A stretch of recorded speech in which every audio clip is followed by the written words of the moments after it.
আপুকে ছেড়ে বললাম, মাঝে মাঝে নিজের খারাপ হবে জেনেও সরে যেতে হয়, যেন কাছের মানুষ সুখে থাকে। ওই কথাই আছে না আপু, ভালোবাসি বললেই কি ভালোবাসা হয়? তবে আমার খুব কষ্ট হচ্ছে রে আপু, ও কেন মন করলো? আমি কোন জায়গায় অপরাধ করছি? যদি এটা আমাকে বলতো তাহলে ওর উপর আমার কোনো অভিযোগ ছিল না। এখন প্লিজ তোরে যেটা বলছি সেটা কর। আমার কথা শুনে আপু বাসার ভিতরে চলে গেল। আপু যেতেই আম্মুর দিকে তাকিয়ে বললাম, কি বলছিলাম আম্মু? একদিন চলে যাব, পাবে না আমাকে। আর আজকে সত্যি সত্যি চলে যাচ্ছি। আমার কেন জানি মনে হয় এই বাসায় থাকলে আমার দম বন্ধ হয়ে যায়। নিজের কষ্টের কথাগুলো কারোর সাথে প্রকাশ করতে পারি না আম্মু। যাকে নিজের জীবন থেকে সবচেয়ে বেশি চাইতাম, আজকে সে প্রমাণ করলো যে ভালোবাসা বলতে কোনো শব্দ নেই। হায় রে দুনিয়া। আপু ভিতর থেকে এসে ফাইলটা আমার হাতে দিয়ে বলল, কোথায় যাবি? আমি ফোন থেকে সবকিছু খুলে আপুর হাতে দিয়ে বললাম, যদি বেঁচে থাকি তো আবার দেখা হবে, আর যদি দেখা না হয় মনে করিস আমি মারা গেছি। বলতে বলতে কান্না করে দিয়েছি। কান্না করতে করতে মাটির উপর বসে পড়লাম। খুব করে ভালোবাসি ওকে আপু, ওর জন্য নিজের জীবন বিলিয়ে দিতে পর্যন্ত রাজি ছিলাম। আজকে বিনা কারণে মিথ্যা অপবাদ দিল, তাও আবার নিজের আপন কেউ। ভালোবাসা বলতে কোনো শব্দ নেই আপু, যা আছে সব কষ্ট। আমি একটা বোকা ছেলে আপু, নইলে পৃথিবীতে এত মেয়ে থাকতে কেন আমি ওকে পছন্দ করি? নিচে বসে কিছুক্ষণ কান্না করলাম। এছাড়া আমার কি বা করার আছে? সবশেষে দাঁড়িয়ে চোখের পানি মুছে মেম্বার সাহেবকে বললাম, চলে যাচ্ছি। আর আপনারা যা বললেন আমি তা অক্ষরে অক্ষরে পালন করব। মায়ের দিকে তাকিয়ে বললাম, ভালোবাসি তো কখনো ভোলা সম্ভব নয়, তবে আজীবন ভালোবেসে যাব। হঠাৎ করে আম্মু এসে আমার হাত ধরে বলল, বাবা তোর সাথে আমাকে নিয়ে যা। তাও তুই যাস না? আমি আম্মুর কপালে চুমু দিয়ে বললাম, বাবার সম্মান যাক এটা আমি চাই না, ওদের হাতে প্রমাণ আছে আম্মু। তবে আমি ওর কাছ থেকে এটা কখনো আশা করি নাই। যাক ভালোই হয়েছে, যদিও একটু কষ্ট হবে, তবে সবকিছু ঠিকঠাক করে নিব। আমি এই কথা বলে আম্মুর হাত ছেড়ে সামনের দিকে হেঁটে যেতে লাগলাম। কখনো চিন্তা করি নাই এই একটু সামান্য বিষয়ের জন্য আমাকে এতটা অপমানিত হতে হবে। যাক, কারো উপর আমার কোনো অভিযোগ নেই। তবে মাহি আমার দিকে একটিবার তাকিয়ে বলতো, সবকিছু আমি আমার বাবা মায়ের জন্য করছি, তুমি কখনো আমার সামনে আসবে না? তাহলে তো আমি ওর সামনে যেতাম না কখনো। কিন্তু ও যে আজকে আমার সাথে এমন কিছু করবে এটা আমি কখনো চিন্তা করতে পারি নাই। যাক, এখন আমি আমার ঠিকানা ধরে যেতে থাকি, দেখি কোথায় যাওয়া যায়। এখান থেকে সরাসরি রেল স্টেশনে চলে গেলাম।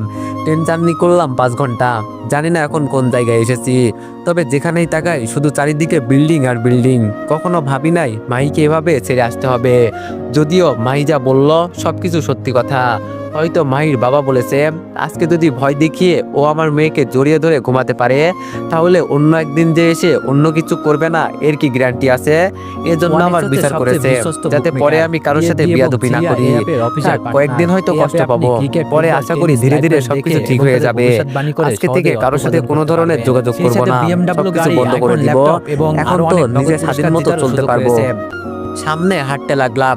হঠাৎ নজরে এলো বোর্ডে লেখা আছে এখানে একটা পকেট রুম ফাঁকা আছে, যদি কারো লাগে তাহলে যোগাযোগ করতে পারেন।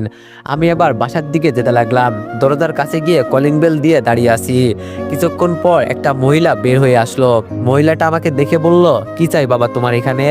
আমি বললাম, জি আন্টি, আমি এখানে রুমের জন্য আসলাম। আমার কথা শুনে মহিলাটা কিছুক্ষণ আমার দিকে তাকিয়ে বলল, তুমি এই শহরে কি করো? আমি বললাম, কিছু করি না আন্টি, পড়ালেখা করতে এসেছি। মিথ্যা কথা বললাম যাতে আমাকে সন্দেহ না করে, আর সন্দেহ করলে তো তিনি এই রুম দিবেন না। আন্টি এবার বলল, তোমার নাম কি? আমি বললাম, জি রিফাত। এভাবে এই মহিলার সাথে কথা বললাম। কিছুক্ষণ শেষে তিনি বলল, ঠিক আছে ভিতরে চলো, আমি তোমার রুম দেখিয়ে দিচ্ছি। তবে এখানে থাকতে হলে কারোর সাথে কোনো ধরনের বিয়াদবি করা যাবে না। আমি বললাম, জি, এমন কিছু কখনোই করব না। আন্টি আমাকে রুম দেখিয়ে বলল, আজ থেকে এটাই তোমার রুম, আর যদি রান্না বান্না না করতে পারো তো পাশে একটা ম্যাচ আছে, যোগাযোগ করে নিবে। আমি বললাম, ধন্যবাদ আন্টি। আমাকে রুম দেখিয়ে উনি ওনার মতো চলে গেলেন। আমি আমার মতো করে রুমটা গুছাতে লাগলাম। পকেটে আছে মাত্র 2টা 500 টাকার নোট, এছাড়া আমার কাছে কোনো টাকা নেই। এখন একটা চাকরি করার দরকার, কিন্তু এখানে এত কিছু চিনি না, কিভাবে যে কি করব এটাই তো খুঁজে পাচ্ছি না। সবকিছু চিন্তা ভাবনা বাদ দিয়ে ফোনের গ্যালারি থেকে মায়ের পিকটা নিয়ে দেখতে লাগলাম, যার জন্য এত কিছু করলাম। আজকে সে আমাকে এভাবে মাঝ রাস্তায় নিয়ে ছেড়ে দিল, আর ছেড়ে দিবে না তো কি করবে? আমি তো মাহির যোগ্য না, একটা বিয়ে করছি করছি, আবার ডিভোর্স হয়ে গেছে আমার, ও কিভাবে আমাকে গ্রহণ করবে। থাক, এইসব চিন্তা করে এখন লাভ নেই। তবে মনকে বোঝাতে পারছি না যে এই অল্প একটু কারণে ও এত কিছু করে ফেলবে। তবে আমার অনুমান যেটা, ভাই মাঝরাতে উঠে ওর আম্মুর সাথে যুক্তি করে সবকিছু করেছে। আমি তো রাত জেগে ওর সাথে উল্টাপাল্টা কিছু করি নাই যে ওর আম্মু সবকিছু জেনে যাবে। তবে আমি নিশ্চিত যে এটা মাহির কাজ। যাক, এইসব চিন্তা করে এখন মন খারাপ করে লাভ নেই। রুমে গিয়ে কিছুটা সময় কাটিয়ে রুম থেকে বের হলাম। আর রুম থেকে বেরোতেই দেখি দরজার কাছে আন্টি দাঁড়িয়ে আছে। আমি আন্টির কাছে গিয়ে বললাম, আন্টি একটা কথা ছিল। আন্টি বলল, বলো বাবা। আমি বললাম, আমার কি ছাদে যাওয়ার অনুমতি আছে? তবে আমি কাউকে কোনো রকম বিরক্ত করব না, এটা বলতে পারি।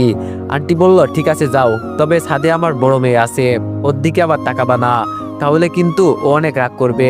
তুমি গিয়ে তোমার মতো বসে আড্ডা দিবে, তবে কাউকে কোনো রকম বিরক্ত করবে না। আমি বললাম, ধন্যবাদ আন্টি অনুমতি দেওয়ার জন্য, তবে আমি কাউকে কোনো রকম বিরক্ত করব না, এটা আপনার চিন্তা করতে হবে না।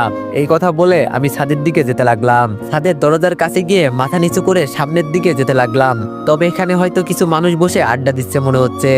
হঠাৎ কিছু কথা কানে এলো যে আমার বয়ফ্রেন্ড আজকাল আমার সাথে বেশি ভাব নেয়, ওর আচার ব্যবহার ভালো না। তবে আমি ওদের কথা আর কানে নিলাম না। ছাদের এক কোনায় গিয়ে মাথা নিচু করে বসলাম। এখানে কে বা কারা আছে এটা দেখে আমি কি বা করব। তবে হঠাৎ করে আরেকটা কথা কানে এলো যে আমি আমার বয়ফ্রেন্ডের সাথে 5 বছরের রিলেশনে আছি। ওর বাড়ি আর আমার বাড়ি পাশাপাশি। তবে ও আজ পর্যন্ত কোনোদিন আমার হাতটা ভয়ে পর্যন্ত ধরে নাই। এজন্য তো ওকে আমি এতটা ভালোবাসি। এটাই আমার কাছে পবিত্র ভালোবাসা। মেয়েটার কথা শুনে মুখে হাসি ফুটে উঠলো। তবে এই হাসির ভিতরে যে কতটা কষ্ট লুকিয়ে আছে এটা তো শুধু আমি জানি। না চাইতেও চোখ দিয়ে পানি পড়ছে। আমি কান্না করতে চাই না, কিন্তু এরপরও বারবার চোখ দিয়ে পানি পড়ে। আমার সাথে মাহির সম্পর্ক শেষ করেছে এটা মানলাম, তবে আমার কি অপরাধ? যদি এটাও বলতো তাহলে মনটা একটু হালকা হতো। যদি এটাও বলতো যে আমাকে জড়িয়ে ধরার কারণে আমার রাগ হয়েছে, এজন্য এমন করেছি আমি, এটা বললেও মনকে বোঝাতে পারতাম। কিন্তু এখন নিজের ইচ্ছের বিরুদ্ধে গিয়ে কান্না করি। আমি চোখের পানি মুছে আনমনে বসে আছি। তবে পিছন থেকে আর কোনো শব্দ আসছে না, হয়তো ওরা চলে গেছে। আমিও কিছুক্ষণ বসে ছাদ থেকে নামতে দরজার কাছে গেলাম, কিন্তু ছাদ থেকে কেউ কোথাও যায় নাই। হয়তো এতক্ষণ ওরা চুপ ছিল। যাক, আমার এত বিষয়ের উপর নজর দেওয়ার দরকার নেই। আমি নিচে নেমে সরাসরি আমার রুমে চলে গেলাম। রুমে গিয়ে দিলাম এক ঘুম। রাতে আন্টি এসে রুমে খাবার দিয়ে গেল। খেতে খেতে আবার পরিবারের কথা মনে হয়ে গেল। এতদিন মনে হয়েছিল মায়ের পেটের ভিতরে ছিলাম। বাবা যদিও টাকার জন্য দৌড়াই, তবে সেটা তো শুধু আমার জন্যই। যদিও বাবাকে খারাপ বলি, কিন্তু তিনি তো সবসময় আমাকে বটগাছের মতো ছায়া দিতেন। যাক, বাদ দিই এখন এইসব। আমি খেয়ে টেয়ে ঘুমিয়ে গেলাম। সকালে ঘুম থেকে উঠে ফ্রেশ হয়ে একটু হাঁটতে বের হলাম। এখানে নাকি কোথায় একটা ম্যাচ আছে, ওটা খোঁজা লাগবে। বাসা থেকে বের হয়ে গেটের কাছে যেতেই আন্টি সামনে এসে বলল, কোথায় যাচ্ছ বাবা? আমি আন্টিকে সালাম দিয়ে বললাম, এই তো আন্টি, একটু সামনে যাব। আর আপনি না বললেন এখানে একটা ম্যাচ আছে, ওইটার খবর নিতে যাচ্ছি। আন্টি বলল, ঠিক আছে যাও, তবে সাবধানে বাবা, তুমি এখানে নতুন, কারোর সাথে কোনো ধরনের ঝগড়া করবে না। আমি বললাম, ধন্যবাদ আন্টি বলার জন্য। এই কথা বলে আমি রাস্তায় হাঁটতে বের হয়ে গেলাম। কিছুটা সামনে গিয়ে একটা রাস্তার পাশে বসলাম। কতক্ষণ বসেছিলাম এখানে জানি না। তবে হঠাৎ করে একটা মেয়ে মুখে সিগারেট নিয়ে আমার দিকে এগিয়ে আসছে। আমি আগে জানতাম পুরুষ মানুষ শুধু সিগারেট খায়, আর এখন দেখি মেয়েরাও সিগারেট খায়। কি যে এক দুনিয়ায় এলাম। থাক, আমার এইসব দেখে লাভ কি? আমি আমার মতোই চুপ থাকি। মেয়েটা ধীরে ধীরে আমার দিকে এগিয়ে আসলো, আর এসে কিন্তু আমার সামনেই দাঁড়ালো।